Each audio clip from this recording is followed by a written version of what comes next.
জান্নাতে কতগুলি ঘর রয়েছে খুব উন্নত মানের পদার্থের, যার বাহির থেকে ভিতর দেখা যায়, ভিতর থেকে বাহির দেখা যায়, খুব টক টক টক টক করছে। সাহাবীগণ বলেন, আল্লাহ রাসূল এত দামি ঘর কে পাবে? আল্লাহ রাসূল উত্তরে বললেন, লিমান আলানাল কালামা, যার স্বভাব ভালো নরম, যার চাল চলন ভালো সেই পাবে।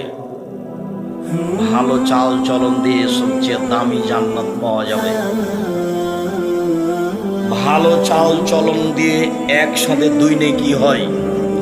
আয়েশা রাদিয়াল্লাহু তাআলা আনহা বলেন, ইন্নামাল মুমিন ইয়াজুদু বিহুসনি খুলুকিহি দারাজাতাস সায়িমুল কায়েম, নিশ্চয় মুমিন পুরুষ নারী ভালো চাল চলন দিয়ে দুইটা নেকি পাবে।